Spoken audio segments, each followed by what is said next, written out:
ਸਾਡਾ ਜਿਹੜਾ ਇਹ ਪੰਜਾਬ ਸਾਹਿਤ ਅਕਾਦਮੀ ਚੰਡੀਗੜ੍ਹ ਦਾ ਜੋ ਸਾਡੇ ਡਾਕਟਰ ਸੋਹਲ ਮੈਡਮ ਨੇ ਸਰਜੀਤ ਜੀ ਤੇ ਸਰ ਕਾਲੀ ਨੂੰ ਹੁਣੇ ਉਹਨਾਂ ਨੂੰ ਵਧਾਈਆਂ ਤੇ ਉਹ ਹੁਣੇ ਉਪ ਚੇਅਰਮੈਨ ਲਾਇਆ ਉਹਨਾਂ ਨੂੰ ਅਕਾਦਮੀ ਦਾ ਤੇ ਡਾਕਟਰ ਵੇਲ ਜੀ ਤੇ ਮੈਨੂੰ ਉਹਨਾਂ ਨੇ ਕਿਹਾ ਕਿ ਤੁਸੀਂ ਉੱਥੇ ਕਨਵੀਨ ਕਰੋ। ਵੈਸੇ ਹੀ ਮਤਲਬ ਨਾਂ ਪੁੱਛਦੇ ਸੀ ਮੈਂ, ਨਾਮ ਜਿਹੜੇ ਮੈਨੂੰ ਲੱਗਦਾ ਸੀਗਾ ਕਿ ਇਹ ਸਾਡੀਆਂ ਸ਼ਖਸੀਅਤਾਂ ਜਿਹੜੀਆਂ ਨਹੀਂ ਵਿਚਰਦੀਆਂ, ਆਮ ਬਹੁਤ ਸਾਰੇ ਵਿਚਰਦੇ ਨੇ, ਸਿੱਧੂ ਸਾਹਿਬ ਮੈਂ ਬਹੁਤ ਸਾਰੇ ਵਿਚਰਦੇ ਆ, ਡਾਕਟਰ ਮੈਡਮ ਵੀ ਵਿਚਰਦੇ ਆ ਤੇ ਕਾਲਮ ਸਾਹਿਬ ਵੀ, ਪਰ ਕੁਝ ਸਾਡੀਆਂ ਸ਼ਖਸੀਅਤਾਂ ਇਦਾਂ ਦੀਆਂ ਆਇਆ ਵੀ ਉਹਨਾਂ ਨੂੰ ਜੇ 4-5 ਵਾਰ ਉਹ ਕਹਿੰਦੇ ਨਹੀਂ ਹੁਣ ਯਾਰ ਅਸੀਂ ਕਰ ਲਿਆ, ਅਸੀਂ ਬੱਚਿਆਂ ਨੂੰ ਦੇਖਦੇ ਆ, ਇਹ ਦੇਖਦੇ ਆ, ਉਹ ਦੇਖਦੇ ਆ, ਇਸ ਕਰਕੇ ਗੈਰ ਸਰਗਰਮ ਹੋ ਗਏ। ਪਰ ਉਹਨਾਂ ਦੀਆਂ ਜਿਹੜੀਆਂ ਰਚਨਾਵਾਂ ਨੇ ਜੇ ਤੁਹਾਡੇ ਸਾਹਮਣੇ ਆਣਗੀਆਂ, ਤੁਸੀਂ ਸੁਣੋਗੇ, ਦੇਖੋਗੇ ਕਿ ਉਹਨਾਂ ਰਚਨਾਵਾਂ ਵਿੱਚ ਜੋ ਉਹ ਕਹਿਣਾ ਚਾਹੁੰਦੇ ਆ ਜਾਂ ਉਹਨਾਂ ਦੀ ਪਕਿਆਈ ਹੈ ਜਾਂ ਕੋਈ ਗੱਲਬਾਤ ਆ ਜਾਂ ਜੋ ਅੱਜ ਸਾਡੇ ਦੇ ਵਿੱਚੋਂ ਖਾਰਜ ਹੁੰਦਾ ਜਾ ਰਿਹਾ, ਉਹ ਬੜਾ ਬਾਕਮਾਲ ਹੈ। ਤੇ ਮੈਂ ਸਭ ਤੋਂ ਪਹਿਲਾਂ ਅੱਜ ਬੇਨਤੀ ਕਰਾਂਗਾ ਸਾਗਰ ਸਾਹਿਬ ਨੂੰ ਵੀ ਉਹ ਆਪਣੀ ਰਚਨਾ, ਦੇਖੋ ਆਪਾਂ ਨੇ ਸਾਰਿਆਂ ਨੇ, ਇਹ ਕੋਈ ਇਦਾਂ ਦੀ ਗੱਲ ਨਹੀਂ ਕਿ ਆਪਾਂ ਨੇ ਸਾਰਿਆਂ ਨੇ ਹੀ ਰਚਨਾ ਸ਼ੁਰੂ ਕਰਨੀ ਆ, ਤੁਹਾਨੂੰ ਸੁਣਨਾ ਅਸੀਂ ਸਾਰਿਆਂ ਨੇ। ਇਹ ਬੱਚੇ ਮਤਲਬ ਕਿ ਆਪਾਂ ਇਹਨਾਂ ਨੂੰ ਦੱਸਣਾ ਕਿ ਸਾਹਿਤ ਨਾਲ ਜੁੜਨਾ, ਕਿਉਂਕਿ ਇਹਨਾਂ ਬੱਚਿਆਂ ਦਾ ਕੀ ਹੈ, ਇਹਨਾਂ ਬੱਚਿਆਂ ਦਾ ਜੋ ਅਸੀਂ ਕਹਿੰਦੇ ਆ ਨਾ ਕਿ ਮੀਡੀਅਮ ਜਿਹੜਾ ਹੈਗਾ, ਇੱਕ ਪਾਸੇ ਤਾਂ ਅਸੀਂ ਇਹਨਾਂ ਦਾ ਮੀਡੀਅਮ ਅੰਗਰੇਜ਼ੀ ਕਰਿਆ ਹੋਇਆ ਤੇ ਦੂਜੇ ਪਾਸੇ ਇਹਨਾਂ ਦਾ ਧੱਕਾ ਸੀ ਇਹ ਕਰਦੇ ਆ ਕਿ ਪੰਜਾਬੀ ਪੜ੍ਹੋ। ਅਸੀਂ ਇਹਨਾਂ ਦੀ ਜ਼ਿਹਨੀਅਤ ਨਾਲ ਅਸੀਂ ਖੇਡ ਰਚਾਈ ਹੋਈ ਹੈ ਨਾ। ਇੱਕ ਪਾਸੇ ਸਾਡੇ ਬੱਚਿਆਂ ਦਾ ਜਿਹੜਾ ਅਸੀਂ ਕਹਿੰਦੇ ਜੀ ਅੰਗਰੇਜ਼ੀ ਸਕੂਲਾਂ 'ਚ ਪੜ੍ਹੋ, ਜਦੋਂ ਉਹ ਪੜ੍ਹ ਕੇ ਲਿਖ ਕੇ ਫਿਰ ਅਸੀਂ ਉਹਨਾਂ ਨੂੰ ਕਹਿੰਦੇ ਆ ਕਿ ਨਹੀਂ ਤੁਸੀਂ ਪੰਜਾਬੀ ਪੜ੍ਹੋ, ਮਾਂ ਬੋਲੀ। ਮੈਨੂੰ ਦੱਸੋ ਜੀ ਪੂਰੇ ਖਰੜ ਦੇ ਵਿੱਚ ਇੱਕ ਵਾਰ ਗੱਲ ਕਰਦਾ ਜਾਂ ਉੱਥੋਂ ਚੱਲ ਕੇ ਅੱਗੇ ਤੱਕ ਹੈ ਸਾਈਨ ਬੋਰਡ, ਮੇਰਾ ਇੱਕ ਗੀਤ ਹੈ, ਪੁੱਤ ਜਿਉਂਦਾ ਰਹਿ ਮੇਰੀ ਮਾਂ ਬੋਲੀ, ਇਹਦੇ ਵਿੱਚ ਹੈ ਪੁੱਤ ਜਿਉਂਦਾ ਰਹਿ ਮੇਰੀ ਮਾਂ ਬੋਲੀ, ਕੋਈ ਦਿਲ ਦੀ ਕਹਿ ਮੇਰੀ ਮਾਂ ਬੋਲੀ, ਹਰ ਵੇਲੇ ਭੱਜਿਆ ਰਹਿਣਾ ਏ, ਨਾ ਸੁਣਦਾ ਨਾ ਕੁਛ ਕਹਿੰਦਾ ਏ, ਕੋਈ ਦਿਲ ਦੀ ਕਹਿ ਮੇਰੀ ਮਾਂ ਬੋਲੀ। ਮਸਲਾ ਹੈ ਵੀ ਹਰ ਕੋਈ ਅੱਜ ਕੱਲ ਸਿੱਧੀ ਪੱਧਰੀ ਸੋਚ ਗਵਾਈ ਫਿਰਦਾ ਹੈ। ਹਰ ਕੋਈ ਅੱਜ ਕੱਲ ਸਿੱਧੀ ਪੱਧਰੀ ਸੋਚ ਗਵਾਈ ਫਿਰਦਾ ਹੈ ਵੀ ਅਸਲੀ ਰੂਪ ਛਪਾਉਣ ਦੇ ਲਈ ਧੌਣ ਨਵਾਈ ਫਿਰਦਾ ਹੈ। ਹਰ ਕੋਈ ਅੱਜ ਕੱਲ ਸਿੱਧੀ ਪੱਧਰੀ ਸੋਚ ਗਵਾਈ ਫਿਰਦਾ ਹੈ ਤੇ ਅਸਲੀ ਰੂਪ ਛਪਾਉਣ ਦੇ ਲਈ ਧੌਣ ਨਵਾਈ ਫਿਰਦਾ ਹੈ। ਉਹ ਪੀ ਕੇ ਦਾਰੂ ਲੋਕਾਂ ਦੇ ਵਿੱਚ ਸੂਫੀ ਬਣ ਬਹਿੰਦਾ ਹੈ। ਪੀ ਕੇ ਦਾਰੂ ਲੋਕਾਂ ਦੇ ਵਿੱਚ ਸੂਫੀ ਬਣ ਬਹਿੰਦਾ ਹੈ। ਇਹ ਜੈਂਟਲਮੈਨ ਸਦਾਵਣ ਦੇ ਲਈ ਭਾਨ ਚਬਾਈ ਫਿਰਦਾ ਹੈ। ਤੇ ਬੰਦੇ ਦੀ ਸੁਭਾਅ ਦੱਸਣ ਲੱਗਿਆ ਵੀ ਅੰਦਰੋਂ ਇਹ ਸੰਘੋਲ ਜਿਹਾ ਹੈ। ਸਾਡੇ ਲਾਗ ਸੰਘੋਲ ਅੰਦਰੋਂ ਇਹ ਸੰਘੋਲ ਜਿਹਾ ਹੈ, ਬਾਹਰੋਂ ਕੁਤਬ ਮੀਨਾਰ ਜਿਹਾ, ਬੜੀ ਰੋਣ ਦਰੀ ਤੇ ਹਾਸੇ ਵਾਲੀ ਚਾਦਰ ਪਾਈ ਫਿਰਦਾ। ਇਤਿਹਾਸ ਵੀ ਅੰਦਰੋਂ ਇਹ ਸੰਘੋਲ ਜਿਹਾ ਹੈ ਕਿ ਬਾਹਰੋਂ ਕੁਤਬ ਮੀਨਾਰ ਜਿਹਾ, ਰੋਣ ਦਰੀ ਤੇ ਹਾਸੇ ਵਾਲੀ ਚਾਦਰ ਪਾਈ ਫਿਰਦਾ ਹੈ। ਤੇ ਇੱਕ ਸ਼ੇਰ ਬੋਲਣ ਲੱਗਿਆ ਜੀ ਵੀ ਵਿੱਚ ਸਿਆਸਤ ਬੜਿਆ ਹੈ ਇਹ, ਵਿੱਚ ਸਿਆਸਤ ਬੜਿਆ ਹੈ ਇਹ, ਕੌਣ ਇਸ ਦਾ ਇਤਬਾਰ ਕਰੇ, ਕੌਣ ਇਸ ਦਾ ਵਿੱਚ ਸਿਆਸਤ ਬੜਿਆ ਹੈ ਇਹ, ਨਾ ਇਸ ਦਾ ਇਤਬਾਰ ਕੋਈ ਜਿਸ ਦੀ ਸੱਤਾ ਉਸੇ ਦਾ ਹੀ ਝੰਡਾ ਲਾਈ ਫਿਰਦਾ। ਵਿੱਚ ਸਿਆਸਤ ਬੜਿਆ ਹੈ ਇਹ, ਕੀ ਇਸ ਦਾ ਇਤਬਾਰ ਕਰੇ ਵੀ ਜਿਸ ਦੀ ਸੱਤਾ ਉਸੇ ਦਾ ਹੀ ਝੰਡਾ ਲਾਈ ਫਿਰਦਾ ਹੈ। ਵੀ ਮੰਤਰੀਆਂ ਦੇ ਦਫ਼ਤਰ ਕੋਠੀ ਚੱਕਰ ਰੋਜ਼ ਲਗਾ ਕੇ ਇਹ, ਮੰਤਰੀਆਂ ਦੇ ਦਫ਼ਤਰ ਕੋਠੀ ਚੱਕਰ ਰੋਜ਼ ਲਗਾ ਕੇ ਇਹ, ਵੀ ਭੋਲੇ ਭਾਲੇ ਲੋਕਾਂ ਉੱਤੇ ਰੋਬ ਜਮਾਈ ਫਿਰਦਾ ਹੈ।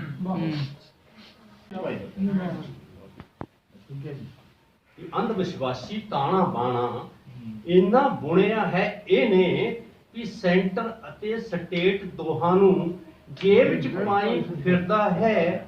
ਵੀ ਥਾਣੇ ਦੇ ਵਿੱਚ ਅੱਟੀ ਸੱਟੀ ਇੱਕ ਨੰਬਰ ਦੇ ਵਿਹਲੜ ਦੀ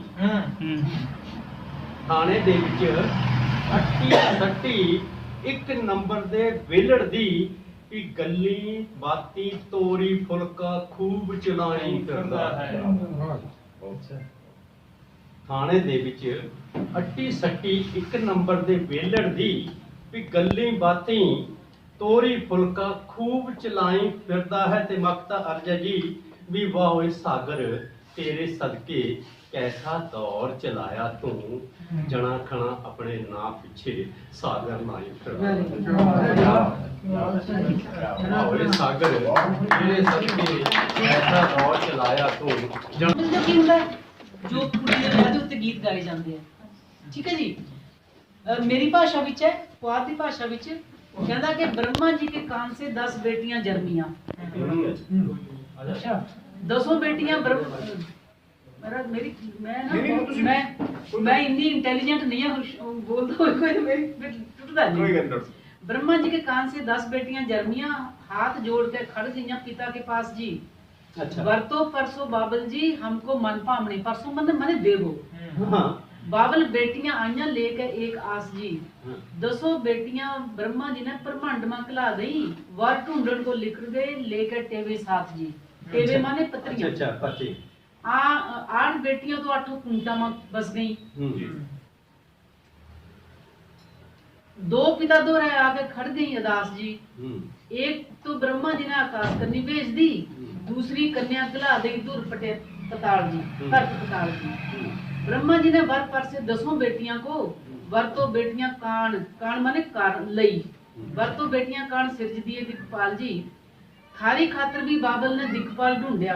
बाबल अपनी बेटी नु कह रहा जेडे अज ਆਪਾਂ ਵਿਆਹ ਕਰਦੇ हैं ना कि थारी खातर भी बाबल ने दिखपाल ढूंढिया, लामा फेरे होने लाडो दिखपाल के साथ जी। 10 दशावां में बसे ब्रह्मा पुत्रियां, लाडो खातर ढूंढ दई दिशा ससुराल जी। ओके ਹੁਣ ਮੈਂ ਮਤਲਬ ਤੁਹਾਨੂੰ ਜ਼ਿਆਦਾ ਉਹ ਨਹੀਂ ਕਰਾਂਗੀ, ਬਰੀਫ ਦੇ ਵਿੱਚ ਦੱਸਾਂ ਕਿੰਨੀਆਂ ਦਿਸ਼ਾਵਾਂ ਹੈ ਬੱਚਿਓ? 10 ਦਿਸ਼ਾਵਾਂ। ਬੱਚਿਆਂ ਨੂੰ ਕਿੰਨੀਆਂ ਪਤਾ ਹੈ? 4 ਪਤਾ ਨਾ?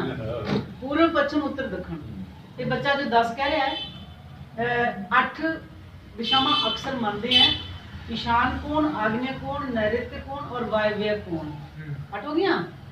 ਹੁਣ 2 ਦਿਸ਼ਾਵਾਂ ਇਹ ਬੱਚਾ ਕਹਿ ਰਿਹਾ ਕਿ 10 ਹੁੰਦੀਆਂ ਹੈ, ਇੱਕ ਪਤਾਲ ਤੇ ਇੱਕ ਹੋ ਗਿਆ ਜੀ। ਲੇਕਿਨ ਇਹ ਮੇਰੀ ਜਿਹਨੂੰ ਤੁਸੀਂ ਅਨਪੜ੍ਹ ਕਹਿੰਦੇ ਹੋ, ਜਿਹਨੂੰ ਤੁਸੀਂ ਪਾਥੀਆਂ ਤੁਪਣ ਵਾਲੀ ਔਰਤ ਕਹਿੰਦੇ ਹੋ, ਜਿਹਨੂੰ ਤੁਸੀਂ ਕਹਿੰਦੇ ਹੋ ਕਿ ਇਹ ਤਾਂ ਕਦੇ ਸਕੂਲੇ ਨਹੀਂ ਗਈ, ਇਹਦੇ ਕੋਲ ਤਾਂ ਡਿਗਰੀਆਂ ਹੀ ਨਹੀਂ ਹੈ, ਉਸਨੇ ਜਿਹੜੇ ਸੁਹਾਗ ਸਿਰਜੇ ਆ ਉਹ ਕੀ ਕਹਿੰਦੀ ਹੈ ਕਿ 10 ਦਿਸ਼ਾਵਾਂ में बसे ब्रह्मा पुत्रियां, लाडो खतर ढूंढ गई दिशा ससुराल जी। ਉਹਨੇ ਇੱਕ ਸਸੁਰਾਲ ਦਿਸ਼ਾ 11ਵੀਂ ਬਣਾ ਦਿੱਤੀ। ਉਸ ਨੂੰ, ਉਸ ਔਰਤ ਨੂੰ ਤੁਸੀਂ ਅਨਪੜ੍ਹ ਕਹਿੰਦੇ ਹੋ ਕਿਉਂਕਿ ਪਿੰਡਾਂ ਦੇ ਵਿੱਚ ਰਹਿੰਦੀ ਹੈ, 10-10 ਦਿਨ ਨਹਾਉਂਦੀ ਨਹੀਂ ਹੈ ਤੇ ਉਹਨੂੰ ਤਾਂ ਕੋਈ ਅਕਲ ਹੀ ਹੈ ਨਹੀਂਗੀ। ਅਸੀਂ ਤੇ ਪੜ੍ਹੇ ਲਿਖੇ ਆਲਮ ਫਾਜ਼ਲ ਪੈਂਟ ਪਾਈ ਹੈ, ਜੀਨ ਪਾਈ ਹੈ ਔਰ ਟੁੱਟੀ ਵਾਲੀ ਪੱਗ ਬੰਨੀ ਹੈ, ਲੇਕਿਨ ਉਹ ਔਰਤ ਕੋਲ ਜਿਹੜਾ ਖਜ਼ਾਨਾ ਹੈ ਨਾ, ਤੁਸੀਂ ਦੰਗ ਰਹਿ ਜਾਓ ਬਿਲਕੁਲ। ਲੇਕਿਨ ਕੋਈ ਬੱਚਾ ਮੈਂ ਦਾਅਵੇ ਨਾਲ ਕਹਿੰਦੀ ਹਾਂ ਕੰਮ ਕਰਨ ਨੂੰ ਤਿਆਰ ਨਹੀਂ ਹੋਏਗਾ ਪਿੰਡਾਂ ਵਿੱਚ ਜਾ ਕੇ। ਠੀਕ ਹੈ ਜੀ।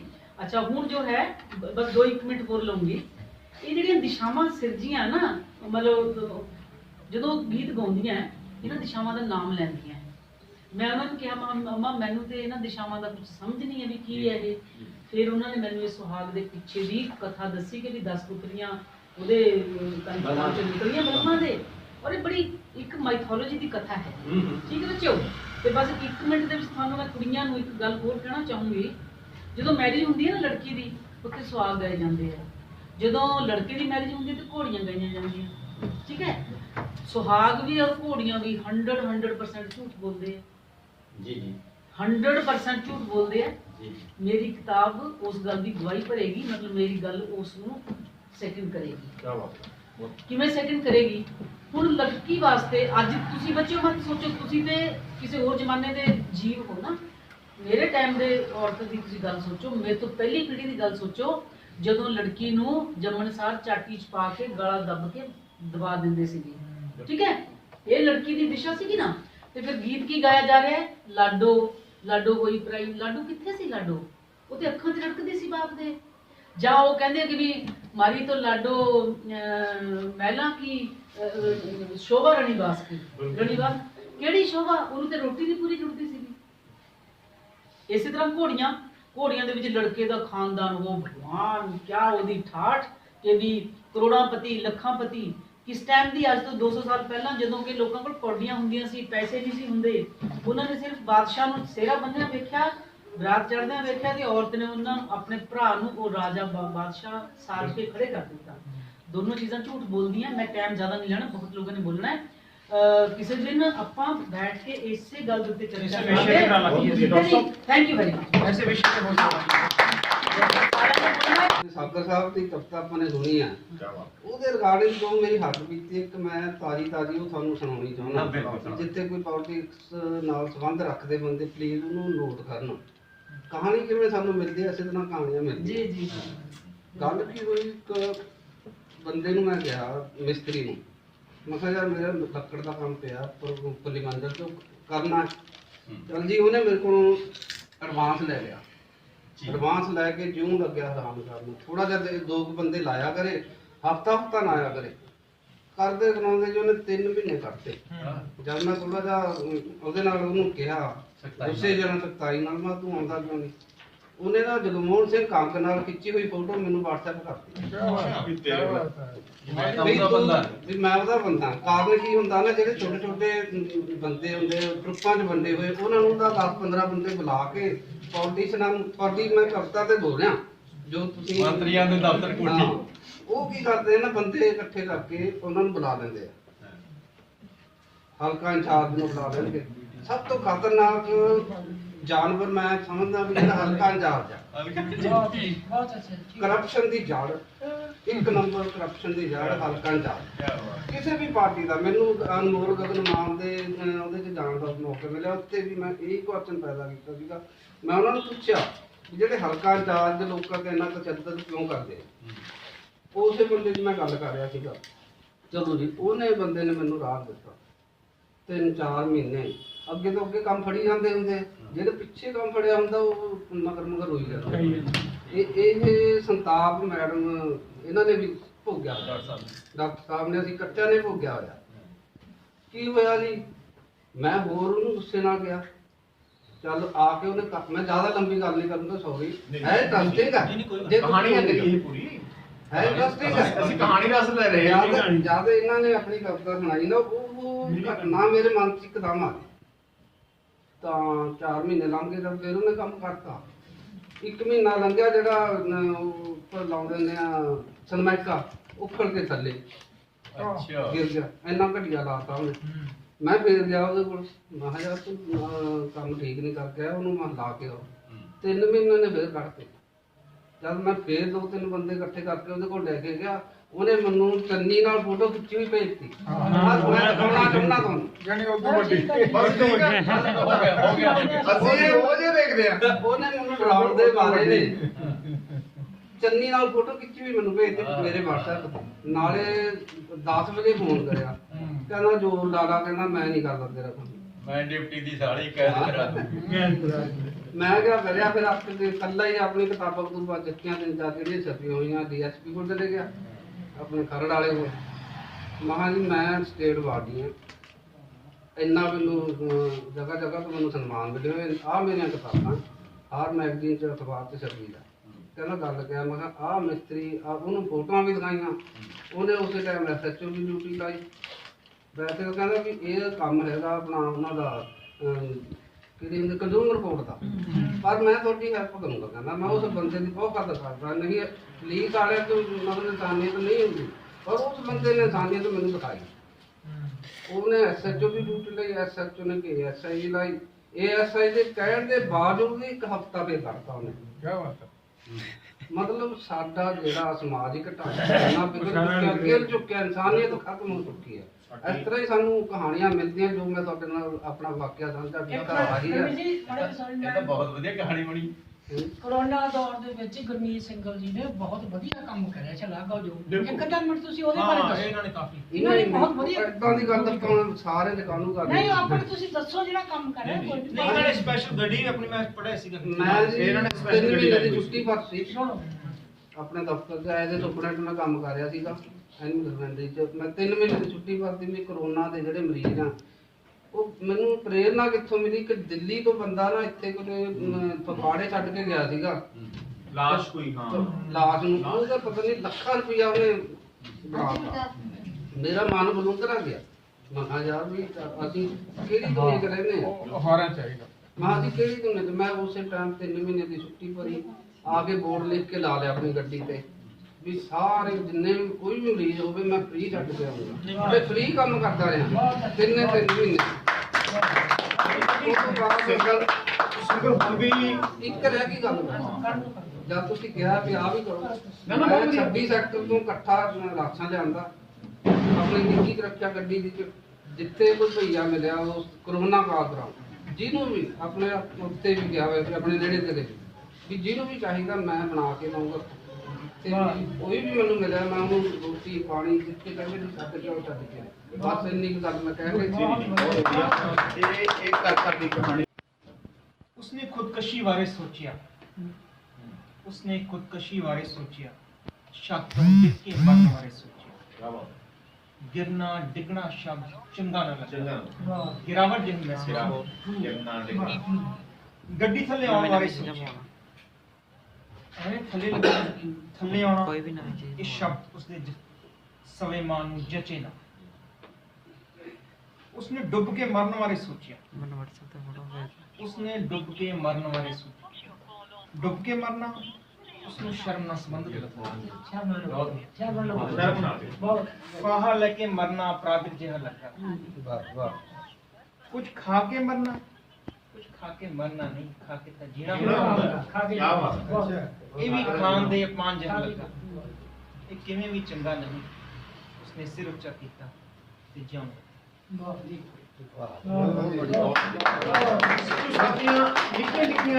लफ्ज़ां नूं इंज वरतदी है। 2.5 सालां दी बेटी मेरी अक्सर लफ्ज़ां नूं इंज वरतदी है। पापा मेरे वाल जोड़ दियो, पापा मैनूं केला खोल के दे दियो।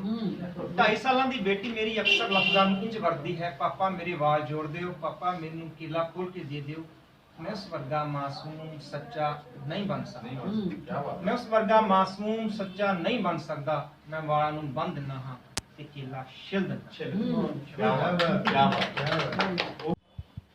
मैं बच्चों की गिनती ज्यादा देख ली इत्थे। वैसे मेरिया कविता दी 3 किताबां ने, समय दे सूरज पैड़ मेरे लोग दी शब्दां कहानियां दी भी है ते बच्चों दी मेरिया 15 किताबां ने लोक गीत प्रकाशन ने छापियां ने। ते बच्चों की ज़्यादा गिनती देख के जिवें कि ना मेरा भी एक पोता जदों मैं मतलब जदों उन्होंने कहना जोर दे के सौण नूं कहने वो कहना चंगा फिर मैं सौंदा जाना कहानी सुना। तो मैं अज फिर सोचा भी क्यों ना मैं बच्चों को कहानी ही सुनावां। हालांकि मैं कढ़िया सी कवितावां दा भी भलंदा ते एक कहानी बड़ी लंबा समा पहला लिखी हुई है, कोई 99-2000 के गेड़ विच पंजाब विच रसायनिक खादां जिहड़ियां सी साडी पैस्टिसाइड जिन्हों असीं कहने आ ਉਹਦਾ बड़ा जोर पै गया सी ते रौला बड़ा पिया सी ते कैंसर बारे भी कैंसर नावल भी हैगा एक कैंसर ट्रेन में चल रही है। हाँ वो विषय मेरे गेड़ च आ गया किते ते ये 2000 के गेड़ च मैं कहानी लिखी सी लोक गीत ने छापी है ते हुण तुहानूं हो सकदा 5 ਜਾਂ 7 मिनट ਜਾਂ 10 मिनट लग जाणगे ते ये कहानी मैं तुहानूं सुणाऊंगा ही। ਤੁਹਾਨੂੰ ਸੁਣ ਕੇ ਪਤਾ ਲੱਗੂਗਾ ਵੀ ਇਹ ਸਾਡੀ ਸਮੱਸਿਆ ਕਿੰਨੀ ਵੱਡੀ ਰਹੀ ਹੈ। ਤੇ ਇਹ ਕਹਾਣੀ ਪਿਛਲੇ 15 ਜਾਂ 20 ਸਾਲ ਤੋਂ ਪ੍ਰਾਇਮਰੀ ਦੇ ਬੱਚੇ ਪੜ੍ਹ ਰਹੇ ਨੇ। ਪ੍ਰਾਇਮਰੀ ਸਕੂਲਾਂ ਦੇ ਬੱਚੇ ਪੜ੍ਹਦੇ ਦੇਖਣਾ ਬੇਟਾ ਜੀ ਤੇ ਮੇਮਣੇ ਦਾ ਫੈਸਲਾ ਇਸ ਕਹਾਣੀ ਦਾ ਉਹਦਾ ਨਾਂ ਸੀ ਮੇਮਣੇ ਦਾ ਫੈਸਲਾ। ਹੁਣ ਮੇਮਣੇ ਵੀ ਸ਼ਾਇਦ ਤੁਹਾਡੇ ਲਈ ਸ਼ਬਦ ਕੈਸਾ ਹੋਊਗਾ। ਮਾਂ ਮੈਨੂੰ ਭੁੱਖ ਲੱਗੀ ਹੈ। मां मैं कहानी पढ़ी देनी है थोड़ी तुम ध्यान ना सुन लो जी जी। मां मैनू भुख लगी है। मेमना भज्जा भज्जा अपनी मां को आया, पुत्र हुण तू वड्डा हो गया घा पत्ता चुगा कर। मां ने बना सवार के टुड्डा मार रहे मेमने नूं प्यार नाल कहा, मां ये घा पत्ता तो कसाला जिहा है मेरी जीभ कौड़ी हो जाती है। मेमना दुध चौंक के मां नाल लाड करन लग पिया, पुत्र तू दूर जा, जे भाग ने तेनू मेरे कोल देख लिया तो तेनू मारूगा। मां ने पुੱਤ ਤੋਂ दूर जांदियां उस वाल आ रहे बकरियां वाले भाग वाल इशारा किया। ये भाग जिहा मेरी मम्मी नूं मारदा रहिंदा, ਵੱਡਾ हो के मैं इहनूं ਸਿੰਘਾਂ ते चकूं। मेमना टपूसियां मारदा मां दे मगर भज्जा जा रहा सी। ਮਾਂ ਪੁੱਤਰ ਵਿਛੜਨਾ ਨਹੀਂ ਸੀ ਚਾਹੁੰਦੇ। ਬੱਕਰੀਆਂ ਵਾਲਾ ਭਾਗ ਦੁੱਧ ਦੇਣ ਵਾਲੀਆਂ ਬੱਕਰੀਆਂ ਨੂੰ ਉਹਨਾਂ ਦੇ ਮੇਮਣਿਆਂ ਤੋਂ ਉਲਟ ਦਿਸ਼ਾ ਵੱਲ ਹੱਕ ਦਿੰਦਾ ਜਾਂ ਫਿਰ ਬੱਕਰੀਆਂ ਦੇ ਥਾਣਾ ਨੂੰ ਝੋਲਾ ਬੰਨ੍ਹ ਦਿੰਦਾ। ਬੱਕਰੀਆਂ ਦੇ ਥਣਾ ਨੂੰ ਝੋਲਾ ਬੰਨ੍ਹਣ ਨਾਲ ਮੇਮਣੇ ਬੱਕਰੀਆਂ ਦਾ ਦੁੱਧ ਨਾ ਚੁੰਗ ਸਕਦੇ। ਘਾਹ ਪੱਤਾ ਅਜੇ ਉਹਨਾਂ ਨੂੰ ਚੰਗਾ ਨਹੀਂ ਸੀ ਲੱਗਦਾ। ਮਾਂ ਦਾ ਦੁੱਧ ਅੰਮ੍ਰਿਤ ਵਰਗਾ ਮਿੱਠਾ, ਇਸ ਲਈ ਮਾਂ ਦਾ ਦੁੱਧ ਚੁੰਗਣ ਲਈ ਮੇਮਣੇ ਆਪਣਾ ਦਾਲ ਲਾਉਂਦੇ ਰਹਿੰਦੇ ਸਨ। ਮੰਗੂ ਭਲਾ ਰੀਸੇ ਕੋਈ ਮਾਂ ਦੇ ਦੁੱਧ ਦੀ? ਆਹਾ। ਵੀਰੂ ਨੇ ਆਪਣੇ ਛੋਟੇ ਭਰਾ ਮੰਗੂ ਕੋਲ ਆਉਂਦਿਆਂ ਕਿਹਾ, ਯਾਰ ਤੂੰ ਤਾਂ 4 ਘੁੱਟਾਂ ਚੁੰਗਾ ਆ, ਜਦ ਮੈਂ ਮਾਂ ਕੋਲ ਜਾਣਾ ਮੈਨੂੰ ਤਾਂ ਬੁੱਕਲ ਚੁੱਕ ਲੈਂਦਾ ਭਾਗ। ਤੂੰ ਵੀ ਹਿੰਮਤ ਮਾਰ ਲੈ, ਹਰ ਕੰਮ 'ਚ ਹਿੰਮਤ ਕਰਨੀ ਪੈਂਦੀ ਹੈ। ਵੀਰੂ ਨੇ ਮੰਗੂ ਨੂੰ ਹੌਸਲਾ ਦਿੱਤਾ। ਹਾਂ ਵੀਰ, ਪਰ ਮੈਂ ਤੇਥੋਂ ਛੋਟਾ ਆ ਨਾ। ਚੰਗਾ, ਮੈਂ ਤੇਰੇ ਲਈ ਕੋਈ ਜੁਗਤ ਬਣਾਉਣਾ। ਛੱਡ ਵੀਰੂ, ਰਹਿਣ ਦੇ ਜੁਗਤ ਨੂੰ। ਭਾਗ ਆ ਜਿਹੜੀ ਐਵੇਂ ਮੰਮੀ ਨੂੰ ਮਾਰੂ। ਚੱਲ ਆਪਾਂ ਉਹ ਖੇਤ ਵਿੱਚੋਂ ਘਾਹ ਪੱਤਾ ਚੁਗੀਏ। ਫਿਰ ਉਹ ਗੱਲਾਂ ਬਾਤਾਂ ਕਰਦੇ ਕੁੱਸੀਆਂ ਮਾਰਦੇ ਖੇਤ ਵੱਲ ਚਲੇ ਗਏ। ਉਹਨਾਂ ਦੇ ਪਿੱਛੇ ਉਹਨਾਂ ਦੇ ਦੋਸਤ ਡੱਬੂ ਤੇ ਕਾਲਾ ਵੀ ਛਾਲਾ ਮਾਰਦੇ ਪਹੁੰਚ ਗਏ। ਓਏ ਭਾਗ, ਆਪਣੇ ਮੇਮਣੇ ਸੰਭਾਲ ਗਈ, ਮੇਰਾ ਖੇਤ ਉਜਾੜਨਗੇ। ਉਹਨਾਂ ਨੂੰ ਦੂਰ ਤੋਂ ਕੋਈ ਆਵਾਜ਼ ਸੁਣੀ। ਵੀਰੂ, ਇਹ ਕੌਣ ਆਵਾਜ਼ਾਂ ਮਾਰਦਾ ਭਲਾ? ਮੰਗੂ ਨੇ ਆਪਣੇ ਵੱਡੇ ਭਰਾ ਨੂੰ ਪੁੱਛਿਆ। ਇਹ ਕਿਸਾਨ ਆ, ਜਗੀਰਾ। ਮਾਂ ਦੱਸਦੀ ਸੀ ਇਹ ਸਾਰੇ ਖੇਤ ਇਸੇ ਦੇ ਹੀ ਨੇ।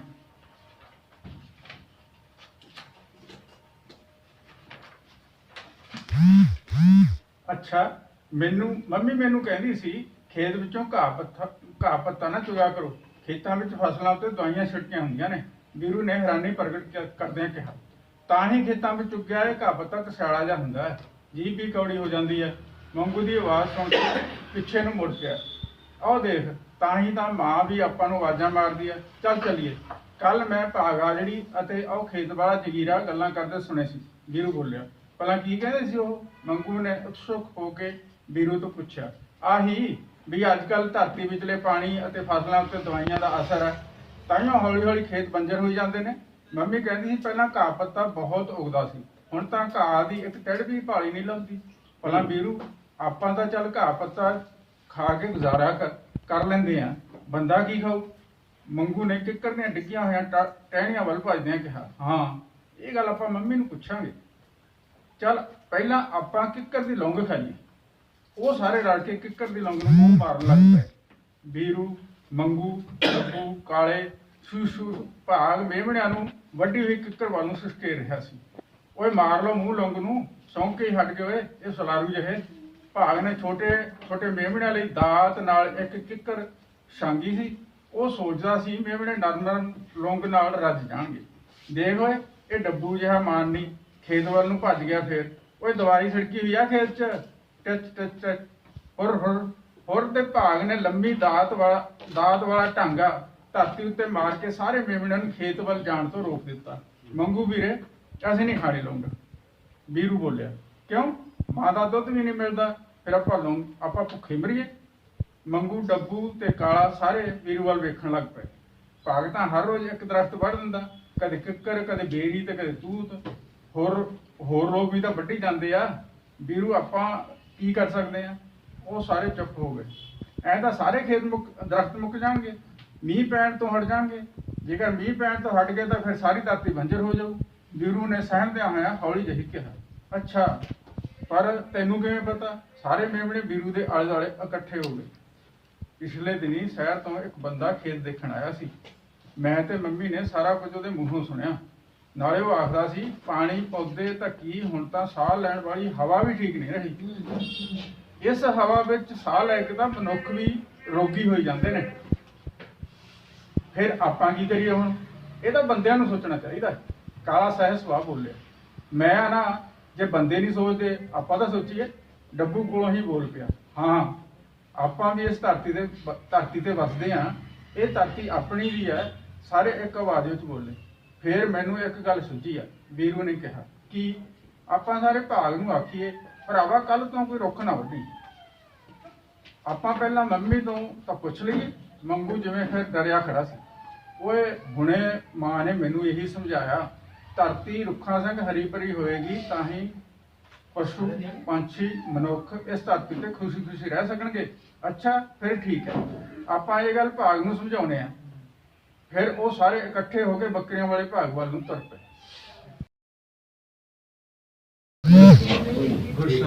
ਤੇ ਮੈਂ ਲਿਖਿਆ ਸੀ ਕਿ ਰੱਬ ਦੇ ਘਰ ਵੀ ਕੋਈ ਕਿਸਮਤ ਵਾਲਾ ਹੀ ਜਾਂਦਾ ਹੈ।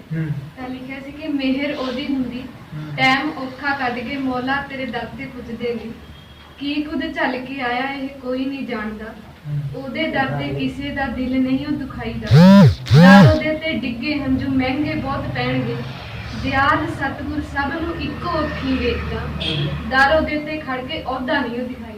ਉਹ ਕੀ ਬਾਤ ਹੈ, ਕੀ ਬਾਤ ਹੈ। ਦਰ ਉਹਦੇ ਤੇ ਖੜ ਕੇ ਉਹਦਾ ਨਹੀਂ ਦਿਖਾਈ। ਕੀ ਬਾਤ ਕਹੀ ਯਾਰ। ਬਹੁਤ ਬਹੁਤ ਹਾਂ ਬਹੁਤ ਅੱਛਾ। ਬਹੁਤ ਸਿਆਣੀ ਸੀ। ਇਹਨਾਂ ਬੱਚਿਆਂ ਨੂੰ ਪ੍ਰਮੋਟ ਕਰੋ ਭਾਈ। ਬੱਚਿਆਂ ਦਾ ਰੱਖਣਾ ਵੀ ਆਪਾਂ ਹਾਂ ਇੱਕ ਛੋਟੀ ਜਿਹੀ ਪੋਇਮ ਲਿਖੀ। ਹੁਣ ਤਾਂ ਦੀਦਾਰ ਬਖਸ਼ ਦੇ ਮਾਲਕਾ, ਇਹ ਸਬਰਾਂ ਦਾ ਘੜਾ ਟੁੱਟ ਜਾਣਾ ਏ, ਇਹ ਦਿਲ ਨੇ ਵੀ ਰੁੱਸ ਜਾਣਾ ਏ, ਜੀਣ ਲਈ ਜੇ ਸਾਹ ਜ਼ਰੂਰੀ ਨੇ, ਇਸ ਰੂਹ ਲਈ ਤੇਰੇ ਦੀਦਾਰ ਜ਼ਰੂਰੀ ਨੇ, ਇੱਕ ਨਜ਼ਰ ਮਿਹਰ ਦੀ ਪਾ ਇਸ ਦਾਸ ਤੇ, ਚੱਕਰ ਚੋਂ ਨਿਕਲਣ ਲਈ ਤੇਰਾ ਸਾਥ ਜ਼ਰੂਰੀ ਹੈ, ਤਦ ਤੱਕ ਇਹ ਅੱਖਾਂ ਗਿੱਲੀਆਂ ਹੋਣਗੀਆਂ, ਤੂੰ ਨਹੀਂ ਆਇਆ ਜਦ ਤੱਕ ਇਹ ਰੋਣਗੀਆਂ, ਜੇ ਨਾ ਆਇਆ ਤਾਂ ਇਹ ਨਜ਼ਰਾਂ ਖੋਣਗੀਆਂ, ਜਦ ਤੱਕ ਤੂੰ ਆਇਆ ਅੱਖਾਂ ਬੰਦ ਹੋਣਗੀਆਂ। जब कदम अंधा होए पहलो करता बतिया फिर बकुक रोए, मंदे कमीनान कजद कदम अंधा होए, सिर तेरे ते कुकड़ा है काड़ सा, चंद गना दा छटना जग पे है वासा, नाल कुहाड़ी आप तू लीड़े क्यों धोए, मंदे कमीनान कजद कद मंदा हुए, मंदे कमीनान कजद कद मंदा हुए, नरक स्वर्ग किस देखिया है के जाके, नरक स्वर्ग किस देखिया है के जाके, जैसा कर्म कमावना पड़ जाना पाके, फिर कंडिया दी कास नू माड़ा परोए, मंदे कमीनान कजद कद मंदा होए, मंदे कमीनान कजद कद मंदा होए। ਮੈਂ ਸੱਚ ਆਖਦਾ ਹਾਂ ਕਿ ਮੈਂ ਕਦੇ ਵਫਾ ਨਹੀਂ ਕਰਦਾ। ਅੱਛਾ ਠੀਕ ਹੈ। ਮੈਂ ਸੱਚ ਆਖਦਾ ਹਾਂ ਕਿ ਮੈਂ ਕਦੇ ਵਫਾ ਨਹੀਂ ਕਰਦਾ, ਤੂੰ ਮੇਰੇ ਇਸ ਸੱਚ ਤੇ ਇਤਬਾਰ ਕਰ ਤੇ ਤੂੰ ਵੀ ਵਫਾ ਕਰਨ ਦਾ ਢੋਂਗ ਨਾ ਕਰ। ਬਹੁਤ ਚੰਗਾ ਲੱਗਦਾ ਉਂਝ ਤੇ ਬੈਠ ਕੇ ਕਿਤੇ ਨਵੇਕਲੇ ਕੁਝ ਪਲ, ਖਾਣੀਆਂ ਕਸਮਾਂ ਉਮਰ ਭਰ ਨਿਭਾਉਣ ਦੀਆਂ, ਇੱਕ ਦੂਜੇ ਤੋਂ ਵਿਛੜ ਕੇ ਮਰ ਜਾਣ ਦੀਆਂ। ਬਹੁਤ ਚੰਗਾ ਲੱਗਦਾ ਉਂਝ ਤਾਂ ਚੋਰੀ ਛੁਪੇ ਮਿਲਣਾ, ਇੱਕ ਦੂਜੇ ਬਾਰੇ ਜਾਣਨਾ, ਮੁਸ਼ਕਲ ਨਾਲ ਮਿਲੇ ਇਹਨਾਂ ਚੋਰੀ ਦੇ ਪਲਾਂ ਨੂੰ ਮੰਨਣਾ। ਫਿਰ ਇੱਕ ਦੂਜੇ ਬਾਰੇ ਜਦੋਂ ਅਸੀਂ ਕੁਝ ਜਾਣ ਪਾਉਂਦੇ ਹਾਂ, ਆਪਣੇ ਬੋਲੇ ਝੂਠ ਤੇ ਬੜਾ ਪਛਤਾਉਂਦੇ ਹਾਂ। ਝੂਠ ਜੋ ਆਪਾਂ ਕਿੰਨੀਆਂ ਸਦੀਆਂ ਤੋਂ ਬੋਲ ਰਹੇ ਹਾਂ, ਆਪਣੀਆਂ ਲੋੜਾਂ ਦੀ ਖਾਤਰ ਵਫਾ ਨੂੰ ਪੈਰੀ ਰੋਲ ਰਹੇ ਹਾਂ। ਇੱਕ ਦੂਜੇ ਦੀ ਥਾਂ ਪਾਉਣ ਲਈ ਤੁਰੇ ਆਪਾਂ ਕਿਤੇ ਨੇੜੇ ਹੀ ਪਰਚ ਜਾਂਦੇ ਹਾਂ, ਨਿਕਲਦੇ ਨਹੀਂ ਆਪਣੇ ਆਪ ਚੋਂ ਜ਼ਿਆਦਾ ਦੇਰ ਅਤੇ ਛੇਤੀ ਹੀ ਪਰਤ ਆਉਂਦੇ ਹਾਂ। ਇੱਕ ਦੂਜੇ ਲਈ ਪਰਤ ਆਉਂਦੇ ਹਾਂ, ਇੱਕ ਦੂਜੇ ਲਈ ਗਿਲੇ ਸ਼ਿਕਵੇ ਤੇ ਉਲਾਂਭੇ ਲੈ ਕੇ ਫਿਰ ਕਰਦੇ ਹਾਂ ਹਿਸਾਬ ਅਸੀਂ ਜਮਾ ਘਟਾਉਂਦਾ ਬਹਿ ਕੇ, ਸੋਚਦੇ ਹਾਂ ਕਿੰਨੀ ਛੇਤੀ ਭਰ ਗਿਆ ਸਾਡਾ ਇੱਕ ਦੂਜੇ ਤੋਂ ਦਿਲ, ਹੁਣ ਮਨ ਦਾ ਭਾਰ ਹੋਰ ਵੱਧ ਜਾਵੇ, ਇੱਕ ਦੂਜੇ ਨੂੰ ਮਿਲ ਅੱਕ ਕੇ ਫਿਰ ਇੱਕ ਦੂਜੇ ਤੋਂ ਗਲਤੀਆਂ ਚਿਤਾਰਨ ਵੱਲ ਆਉਂਦੇ ਹਾਂ, ਕਤਰਾਉਂਦੇ ਹਾਂ ਕੰਨੀ ਇੱਕ ਦੂਜੇ ਨੂੰ ਮਿਲਣ ਤੋਂ, ਅੱਖ ਬਚਾ ਅਗਾਂਹ ਲੰਘ ਜਾਂਦੇ ਹਾਂ, ਧਰ ਕੇ ਹਾਲਾਤ ਦੇ ਸਿਰ ਇਸ ਰਿਸ਼ਤੇ ਦੇ ਨਾ ਨਿਭਣ ਦੀ ਮਜਬੂਰੀ ਤੇ ਅਸੀਂ ਇੱਕ ਦੂਜੇ ਸਿਰ ਬੇਵਫਾ ਦਾ ਇਲਜ਼ਾਮ ਲਗਾਉਂਦੇ ਹਾਂ ਤੇ ਇੰਜ ਅਸੀਂ ਵਫਾ ਨਿਭਾਉਂਦੇ ਹਾਂ ਤੇ ਬੜੀ ਛੇਤੀ ਸੁਰਖਰੂ ਹੋ ਜਾਂਦੇ ਹਾਂ, ਫਿਰ ਤੋਂ ਕੋਈ ਨਵਾਂ ਝੂਠ ਬੋਲਣਾ। ਮਾਂ ਬੋਲੀ ਦਾ ਇੱਕ ਮੇਰਾ ਗੀਤ ਹੈ ਜੀ ਮੇਰੇ ਕਾਵਿ ਸੰਗ੍ਰਹਿ ਦੇ ਵਿੱਚ, ਪੁੱਤ ਜਿਉਂਦਾ ਰਹਿ ਮੇਰੀ ਮਾਂ ਬੋਲੀ, ਕੋਈ ਦਿਲ ਦੀ ਕਹਿ ਮੇਰੀ ਮਾਂ ਬੋਲੀ, ਕੁਛ ਸੁਣਦਾ ਨਾ ਕੁਛ ਕਹਿਣਾ ਏ, ਬਸ ਦੌੜਿਆ ਭੱਜਿਆ ਰਹਿਣਾ ਏ, ਇੱਕ ਪਲ ਤਾਂ ਬਹਿ ਮੇਰੀ ਮਾਂ ਬੋਲੀ। ਪੁੱਤ ਜਿਉਂਦਾ ਰਹਿ ਮੇਰੀ ਮਾਂ ਬੋਲੀ। ਜੱਗ ਤੋਂ ਡਰਿਆ ਕਰ ਮਾਂ ਬੋਲੀ। ਕੋਈ ਚੱਜ ਕਰਿਆ ਕਰ ਮਾਂ ਬੋਲੀ। ਮਾਂ ਬੋਲੀ। ਜੱਗ ਤੋਂ ਡਰਿਆ ਕਰ ਮਾਂ ਬੋਲੀ। ਕੋਈ ਚੱਜ ਕਰਿਆ ਕਰ ਮਾਂ ਬੋਲੀ। ਗੱਲਾਂ ਦਾ ਕਰਨ ਕੜਾ ਜਿਹੜੇ, ਜ਼ਿੰਦੜੀ ਨੂੰ ਕਰਨ ਤਬਾਹ ਜਿਹੜੇ, ਉਹਨਾਂ ਤੋਂ ਕਿਨਾਰਾ ਕਰਿਆ ਕਰਦਾ ਰਹਿ ਮੇਰੀ ਮਾਂ ਬੋਲੀ। ਜਿਉਂਦਾ ਰਹਿ ਮੇਰੀ ਮਾਂ ਬੋਲੀ। ਪਿੰਡਾਂ ਵਿੱਚ ਵੜ ਗਿਆ ਸ਼ਹਿਰ ਬੜਾ। ਅੱਛਾ। ਪਿੰਡਾਂ ਵਿੱਚ ਵੜ ਗਿਆ ਸ਼ਹਿਰ ਬੜਾ। ਪਿੰਡੇ ਤੇ ਹੰਢਾ ਲਿਆ ਕਹਿਰ ਬੜਾ। ਪਿੰਡਾਂ ਵਿੱਚ ਵੜ ਗਿਆ ਸ਼ਹਿਰ ਬੜਾ। ਪਿੰਡੇ ਤੇ ਹੰਢਾ ਲਿਆ ਕਹਿਰ ਬੜਾ। ਹਰ ਗਲੀ ਮੁਹੱਲੇ ਸੈਕਟਰ ਵਿੱਚ, ਹਰ ਗਲੀ ਮੁਹੱਲੇ ਸੈਕਟਰ ਵਿੱਚ ਤੇਰੀ ਧੀ ਪੁੱਤ ਪਤਨੀ ਐਕਟਰ ਵਿੱਚ ਗਈ ਸਾਈਨ ਬੋਰਡਾਂ ਤੇ ਇੰਗਲਿਸ਼ ਬਹਿ ਮੇਰੀ ਮਾਂ ਬੋਲੀ। ਪੁੱਤ ਜਿਉਂਦਾ ਰਹਿ ਮੇਰੀ ਮਾਂ ਬੋਲੀ। ਅਫਸੋਸ ਗੁਆਂਢੋਂ ਕਰ ਆਈਆਂ, ਮਾਂ ਕਹਿ ਰਹੀ ਹੈ ਜਿਹੜੀ ਪਿੰਡ ਚੋਂ ਆਈ ਹੈ, ਜਿੱਦਾਂ ਮੈਡਮ ਨੇ ਜ਼ਿਕਰ ਕਰਿਆ ਸੀ। ਅਫਸੋਸ ਗੁਆਂਢੋਂ ਕਰ ਆਈਆਂ, ਡੈਥ ਹੋ ਗਈ ਅੱਖੀਆਂ ਭਰ ਆਈਆਂ। ਮਾਂ ਕਹਿ ਰਹੀ ਹੈ ਅਫਸੋਸ, ਜਿਹੜੀ ਅਨਪੜ੍ਹ ਹੈ, ਅਫਸੋਸ ਗੁਆਂਢੋਂ ਕਰ ਆਈਆਂ, ਡੈਥ ਹੋ ਗਈ ਅੱਖੀਆਂ ਭਰ ਆਈਆਂ। ਵਿਦ ਲੇਖ ਕਾਲਿਆਂ ਲੜਦੀ ਪਈ, ਸੁਸਾਈਡ ਜਵਾਨੀ ਕਰਦੀ ਪਈ। ਵਿਦ ਲੇਖ ਕਾਲਿਆਂ ਲੜਦੀ ਪਈ, ਸੁਸਾਈਡ ਜਵਾਨੀ ਕਰਦੀ ਪਈ। ਸੁਰਜੀਤ ਸਿਆਂ ਦੱਸ ਕਿਹਦੀ ਸਹਿ, ਸੁਰਜੀਤ ਸਿਆਂ ਦੱਸ ਕਿਹਦੀ ਸ਼ਹਿ ਮੇਰੀ ਮਾਂ ਬੋਲੀ। ਜਿਉਂਦਾ ਰਹਿ ਮੇਰੀ ਮਾਂ ਬੋਲੀ।